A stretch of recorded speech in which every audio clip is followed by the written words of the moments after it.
সামনে যখন নির্বাচন আছে, নির্বাচনকে কেন্দ্র করে আমরাও অনেক বেশি মানুষের দোষ চর্চা বা উল্টাপাল্টা কথা, কাউকে মুনাফিক বলা, দোষ চর্চা, মিথ্যা সত্য মিলিয়ে ঝিলিয়ে বলতে থাকা এবং কেউকে কাফের বলে দেওয়া, কাউকে মুনাফিক বলে দেওয়া, এটা একদম কমন হয়ে গেছে।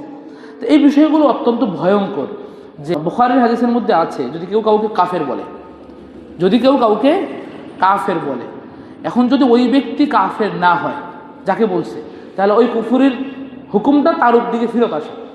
বিষয়টা অনেক ঝুঁকিপূর্ণ, রিস্কি। মাই ইয়াশফা শাফা, আল্লাহ তাআলা বলছেন যেই ব্যক্তি সুপারিশ করবে, মাই ইয়াশফা শাফা হাসানা, কোনো ব্যক্তি উত্তম কোনো সুপারিশ যদি কেউ করে, উত্তম সুপারিশ, সুপারিশ মানে কি, যে অমুক ব্যক্তি ভালো, অমুকের জন্য চাকরি দেওয়া যেতে পারে, সুপারিশ বিভিন্নভাবে হইতে পারে, এটা তার উল্লেখ করে। এখানে আল্লাহ তাআলা বলছেন যদি কেউ কাউকে সুপারিশ করে, তাহলে আমি যখন আমাদের এখানে এমপি নির্বাচন হবে, তখন আমি যাকে ভোট দিব, আমার সুপারিশ বা আমার ভোটের কারণেই তো একজন আগাইতে পারবে। জনগণ যখন যার প্রতি বেশি মত দিবে সে আগাবে। তাহলে এটা একরকম সুপারিশ, যে একটা এলাকায় যার প্রতি বেশি সুপারিশ আসবে সেই তো ওখানে নির্বাচিত হবে। তো এখানে আল্লাহ তাআলা যেটা বলছেন যে কোনো ব্যক্তি যদি উত্তম কোনো কাজে সুপারিশ করে, তাহলে আল্লাহ বলছেন নাসীবুম মিনহা, তার জন্য একটা অংশ আছে। তার মানে সে যে ভালো কাজে অংশগ্রহণ করছে, একজনকে ভালো করছে, যে 5 জন ব্যক্তি নির্বাচন করবে, একজনকে আমি আগায় দিলাম, তার মানে ওই লোকটা যদি ভালো হয় এবং যদি সমাজে ভালো কোনো প্রতিষ্ঠা করে, তাহলে এর ভাগ আমি পাবো। এটা আয়াতে, এটা প্রথম অংশ, এটা বোঝা যায়। মানে এইটাই আল্লাহ তাআলা বলছেন যে যদি কেউ সুপারিশ করে নাসীবুম মিনহা, তার একটা অংশ সেখানে আছে। এবং আল্লাহ বলছেন ওমাই ইয়াশফা শাফাআতান সাইয়্যা, যদি কেউ মন্দ কাজে সুপারিশ করে।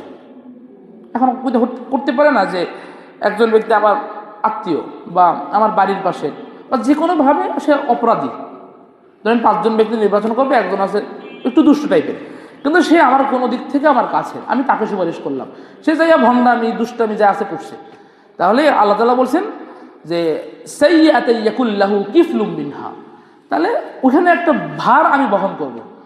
আল্লাহু আলা কুল্লি শাইইন মুকিদা, এবং আল্লাহ তাআলা এই সব কিছুর উপরে ক্ষমতাবান। যে একটা হলো আমি কাউকে ভালোর জন্য সুপারিশ করলাম, আর একটা হলো আমি আমার কোনো লোভের কারণে, সে দুনিয়াবি যে কোনো কারণে, যে তাকে আমি সুপারিশ করলাম। তো এখানে সুপারিশের শব্দগুলো আমরা যদি বলি, কিন্তু এইটা দ্বারাই যদি কেউ নির্বাচনে ভোট চায় বা ইসলামী রাজনীতির কথা বলে, তার এই আয়াত দিয়েই দলিল দেবে। এই মর্মে আরও অনেকগুলো আয়াত আছে, সেগুলো যেমন পরামর্শের ব্যাপারে আল্লাহ তাআলা কোরআনে অনেকগুলো কথা বলছেন, যে ওয়াশাওয়িরহুম ফিল আমর, যে তোমরা পরামর্শ ভিত্তিক কাজ করো, এই কথাগুলো কোরআনে আছে। তাই এগুলো দিয়ে অনেকে গণতন্ত্রকে প্রমাণ করতে চায়, কিন্তু আমরা যেই গণতন্ত্র চর্চা করি এটার সাথে ইসলামের কোরআনের কোনো সম্পর্ক নেই। এটা হলো প্রথম কথা। এখন এক্ষেত্রে আমাদের দেশের মানুষ 3 ভাগে বিভক্ত। একটা দল হলো তারা এই মতের উপরে ইস্তেকামাত, যে আমি কোনোদিনও এই চর্চার সাথে যুক্ত হব না। ভোট আসলে তারা বলবে কি, যে ভাই ভোট দিবেন না, এই ইসলামের জন্য সমস্ত ভোট বর্জন করেন। একটা শ্রেণী আমাদের দেশে আছে। দ্বিতীয় শ্রেণী তারা বলবে যে নির্বাচন আসলে তুলনামূলকভাবে যে ভালো আছে তাকে ভোট দিবেন, যে ইসলাম প্রতিষ্ঠার জন্য যারা কাজ করবে, কিন্তু এই সিস্টেমে ইসলাম প্রতিষ্ঠা হবে না। এটা হলো আসল কথা। এরপরে যেভাবে হোক, কিন্তু তুলনামূলক ভালো হইতে পারে, যে আগে শয়তানি বেশি করছে, এখন হয়তো শয়তানি করবে না, কিন্তু এই ফাংশনে যত সমস্যা আছে সেই সমস্যাগুলো থাকবে, হয়তো আস্তে আস্তে রিমুভ করার চেষ্টা তারা করবে। কতদূর সফল হবে এটা আল্লাহ তাআলা জানে। তাহলে প্রথম শ্রেণী এই পুরো কাজটাকে বর্জন করবে, দ্বিতীয় শ্রেণী এর মধ্যে থেকে ভালোর চেষ্টা করবে, আর একটা শ্রেণী আছে গতানুগতিক, ওই বাপদাদার জমানা থেকে যে সিস্টেম চলতে আছে সেইখানে যেই দল আসুক, হয় এইটা ওইটা, এইভাবে চিন্তা করবে। এখানে সে ইসলামের কোনো চিন্তা করবে না। আর আমাদের এই রাষ্ট্রীয় কাঠামোতে তাদের দাওয়াতই হলো যে ধর্ম সে একটা গণ্ডির মধ্যে মানবে। এইটা হলো আমাদের মূল, যে সংবিধানের মূল কথা হলো এটা, আমাদের গণতন্ত্রের সেকুলারিজমের মূল থিঙ্কিং হলো এটা, যে ধর্ম একটা নির্দিষ্ট জায়গায় মানা হবে। নির্দিষ্ট জায়গাকে মসজিদে সে নামাজ পড়তে পারবে, তার বিবাহের অনুষ্ঠান, তার মৃত্যু, তার পারিবারিক জীবন, তার মোটামুটি সামাজিক জীবনে কিছু কিছু জায়গায় সে ইসলামকে প্র্যাকটিস করতে পারবে। মানে এখানে বিষয়টা হলো যে রাষ্ট্র যেখানে তার ধর্মের চর্চা করতে অনুমতি দেয় সেইখানে সে ধর্মের চর্চা করতে পারবে, এর বাইরে সে করতে পারবে না। এটা হলো আমাদের এই সংবিধানের মূল থিওরি। এটা হলো সমস্যা। ইসলামের বক্তব্য এটা না। ইসলামের বক্তব্য হলো তোমার প্রত্যেকটা জায়গায় ধর্মের অনুশাসন লাগবে, এটা বিশ্বাস করতে হবে, যেটা আমরা শরিয়া বলি। যেমন শরিয়ার ব্যাপারে আল্লাহ তাআলা কোরআনে অনেকগুলো আয়াত বলছেন শরিয়ার ব্যাপারে। এখন এই সমস্যাগুলো যেহেতু তৈরি হয়েছে, এখন আমরা সমাধানের জন্য বিভিন্ন রকম মতনৈক্য দেখি, তখন আমাদের বক্তব্য হয়ে গেছে আমরা বিভিন্ন রকম কথা বলে। এখন বিভিন্ন রকম অবস্থা তো তৈরি হয়েছে, এখন আপনি কোন পক্ষে যাবেন সেটা আপনি নির্বাচন করবেন বা আপনি চিন্তা করবেন। প্রত্যেকটা বিষয় নিয়ে ভাবতে হবে যে আল্লাহর বক্তব্য কি আছে। কিন্তু আমরা সেই কাজটা না করে আমরা ইনডাইরেক্টলি বা ডাইরেক্ট আলেমদেরকে দোষারোপ করি যে সে এটা বলছে, অমুকের সেটা বলছে। এখন আমি যে কোনো আমার সুবিধা মতো আমি একটা পক্ষে আমি বলে দিচ্ছি। এই জায়গাটা হলো সমস্যা, ঝুঁকিপূর্ণ, যে আমার মন মতো আমি এক আলেমের পক্ষে আমি এটা বলে দিচ্ছি, কিন্তু আমি জানি না যে সে কেন এটা বলছে, সে কেন ওইটা বলছে। একজনে বলছে ভোট দেওয়াই যাবে না, এই শ্রেণীর মানুষ বাংলাদেশে আছে, অনেক আছে। আর এক শ্রেণী আছে না, আমরা রাজনীতি করি, ইসলামের জন্য রাজনীতি করি, ইসলাম প্রতিষ্ঠার জন্য কাজ করি যতটুকু পারি আমাদের সাধ্য মতো। কিন্তু এই কাজটা অনেক ক্ষেত্রে যদি আমরা করতে চাই, যদি কোরআন হাদিস অ্যানালাইসিস করি, তাহলে দেখা যায় আমরা ওজোর হিসাবে করতে পারি, আমাদের আর কোনো অপশন নাই হাতে এই হিসাবে। আর একটা শ্রেণী যে গতানুগতিক যে চলতেছে, গতানুগতিক এই পরিমাণটা অনেক বেশি। আমাদের রাষ্ট্রের যে মূল কাঠামোটা এই নীতির উপরে আছে যে ধর্ম একটা নির্দিষ্ট জায়গায়, এর বাইরে ধর্ম না। কিন্তু এই সিস্টেমটা, এই থিওরিটা কোরআনের না, এই থিওরিটা ইসলামের না। ইসলাম বলছে প্রত্যেকটা জায়গায় শরিয়ার হুকুম লাগবে। এখন আমি যতটুকু মানতে পারি সেটা তো আমি মানব, যে প্রত্যেকটা মানুষ তার জায়গা থেকে সে যতটুকু পারবে মানবে, এটা সমস্যা না। কিন্তু স্বীকার করতে হবে যে প্রত্যেকটা জায়গায় আল্লাহর বিধান আছে, এটা স্বীকার করা। আর আমাদের দেশের অবস্থা হলো যে আমিও যেমন মানতে পারি না, যে রাজনীতি করে সেও মানতে পারে না। একটা মানুষ শরিয়াকে স্বীকার করে না, সে বলে যে না, আমাদের যেহেতু আমরা ওয়েস্টার্নদের অনুসরণ করি, গণতন্ত্র পশ্চিম থেকে আসছে, নির্বাচনের ব্যাপারে আমরা অনেক সময় মতনৈক্য দেখতে পারি। একটা পক্ষ বলবে কি এ থেকে অংশগ্রহণ করা যাবে না, এতে অংশগ্রহণ না, হা না না না কোনো কিছুই না, এখানে আমরা বিরত থাকবো। এর দ্বারা অনেক সময় দেখা যায় যুক্তি দিলে যে আসলে শয়তানেরই ফায়দা হয়। যারা ইসলাম চায় তারা যখন বলবে যে এটাকে আমরা বর্জন করলাম, তাহলে তার কম সংখ্যক মানুষ তো অংশগ্রহণ করবে, তাহলে বেশি সংখ্যক শয়তানের দলে থাকবে। পৃথিবীতে তো মানুষ তো দুই প্রকার, এটা কোরআনে আল্লাহ বলছেন যে আল্লাযীনা আমানু ইউকাতিলুনা ফী সাবিলিল্লাহ, যারা চেষ্টা করবে, জিহাদ করবে আল্লাহর জন্য। ওয়াল্লাযীনা কাফারু ইউকাতিলুনা ফী সাবিলিশ তাগুত ফাকাতিলু আউলিয়া আশ-শাইতান, যে আরেকটা শ্রেণী তারা চেষ্টা করবে তাদের মুজাহাদা শয়তানি প্রতিষ্ঠার জন্য। তো পৃথিবীতে সে নামাজি হইতে পারে, মুসলমান হইতে পারে, কিন্তু তার চেষ্টা শয়তানি প্রতিষ্ঠার জন্য সমাজে। তো এটা শ্রেণী কিন্তু আছে। এখন যদি একটা শ্রেণী যারা কোরআন হাদিস পড়ে, নামাজ পড়ে, তারা যখন এখানে অংশগ্রহণ করে না, তো তাদের কিন্তু পক্ষে যুক্তি আছে। কিন্তু আবার যারা অংশগ্রহণ করে তারা আবার এদেরকে শয়তান বলে যে না, এরা বোর্ডে বর্জন করছে, তার মানে এরা ওদের কাছে টাকা খাইছে, শয়তান থেকে টাকা খাইছে। আসলে এটা সবসময় সত্য না হইতে পারে, বা সত্য না, এটা সত্য না। কিন্তু আমরা তখন বলি যারা অংশগ্রহণ করে নির্বাচনে ইসলামের পক্ষ নিয়ে, আর যারা করে না তাদেরকে বলে এরা মনে হয় ওই যে শয়তান থেকে টাকা খাইছে। আবার এরা তখন ওদের বিরুদ্ধে বলে যে না, তুমি ইসলাম প্রতিষ্ঠার জন্য গণতন্ত্রে গেছো, তাহলে এই গণতন্ত্রে ইসলাম প্রতিষ্ঠা হবে না। এখন এখানে আবার দাওয়াত দেয় কি, তোমরা শয়তানের পক্ষেই থাকো, কারণ ইসলাম তো হবেই না। তাহলে শয়তান, বা শয়তান বলতে কি, যেটা আমাদের সমাজে চলতেছে, যে যেটা ইসলামী কাঠামোর মধ্যে না, তো এটা কোন কাঠামো? শয়তানের কাঠামো, স্পষ্ট। এর মধ্যে মাঝামাঝি কোনো অপশন নেই। আপনি হয় শয়তানের পক্ষে নয় আল্লাহর পক্ষে।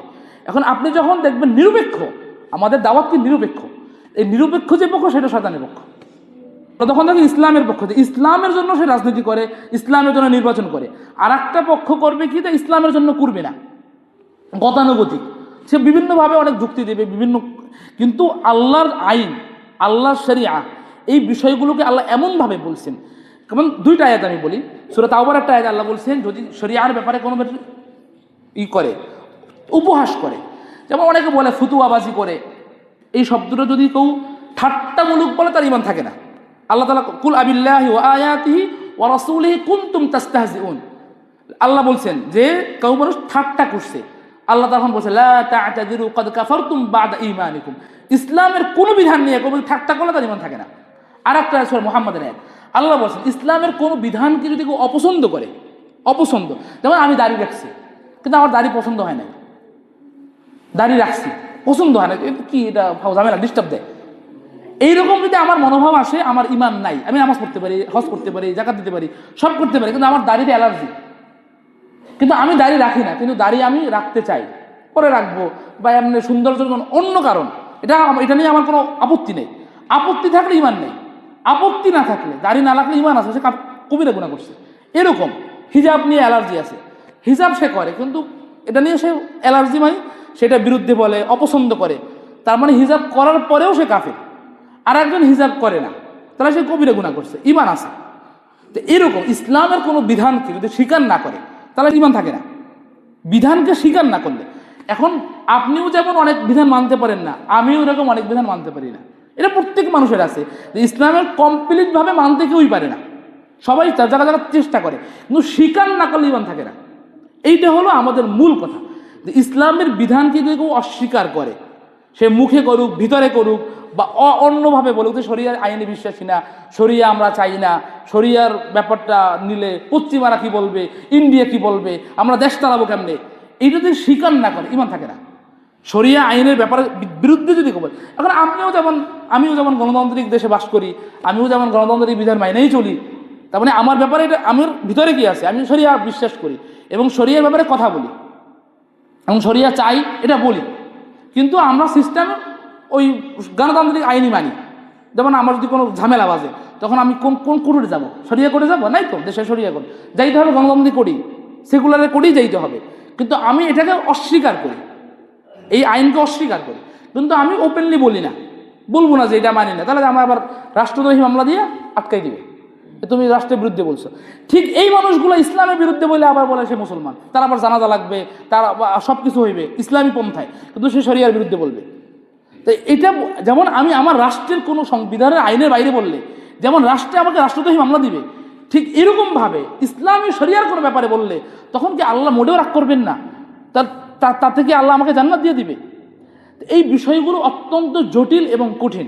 এবং সর্বশেষ একটা হাদিস বলবো, যে বুখারীর মধ্যে একটা হাদিস আছে, যে ইন্নার রাজুলা, একজন ব্যক্তি বা যে কোনো মানুষ, যে লা ইয়াতাকাল্লামু বিল কালিমা, একটা কথা বলবে, যে কোনো কথা, যে সেটা নিয়ে কোনো চিন্তা ফিকির করলো না, যে কি বলছে সে কোনো চিন্তা করে নাই, খারিফান, সে 70 বছর জাহান্নামে জ্বলবে একটা কথার কারণে।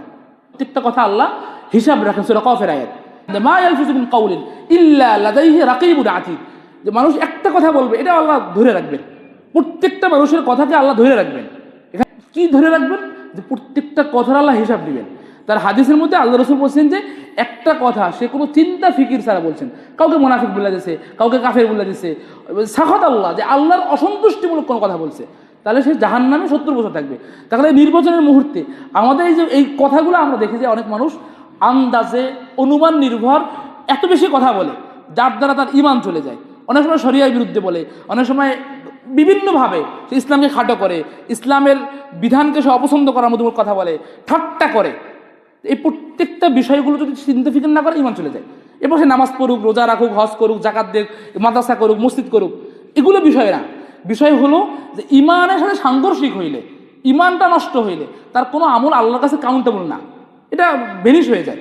এটা কোরআনে আল্লাহ তাআলা এইভাবে বলছেন যে অনেক মানুষের আমল যে ফাজআলনাহু হাবাআম মানসুরা। যাই হোক, সর্বশেষ কথা হলো যে ইসলামের প্রত্যেকটা বিধানকে স্বীকার করে নেওয়া, সাধ্যমতো মানা, এটা হলো নিরাপদ রাস্তা। যে আমি সব স্বীকার করলাম, আল্লাহ যেভাবে বলছেন সবটা মানি, আমার হয়তো বা 2-1টা ভুল আছে, সবার ভুল আছে, কিন্তু আমি স্বীকার করি না, আবার বলি যে ওর অমুকেরও তো ভুল আছে, যে স্বীকার করে তারও তো ভুল আছে। এই দুই ভুল এক না। একজন স্বীকার করছে তার ভুল, আর একজন পাশ কাটায় চলে গেছে, অস্বীকার করছে, বিরুদ্ধাচরণ করছে, তার ভুল, 2 ভুল সমান না। আল্লাহ তাআলা আমাদেরকে এই ঝুঁকিপূর্ণ বিষয়গুলো থেকে বাঁচার আল্লাহ আমাদের সকলকে তৌফিক দান করুন, আমিন। ও আখিরু দাওয়ানা আলহামদুলিল্লাহি রাব্বিল আলামিন।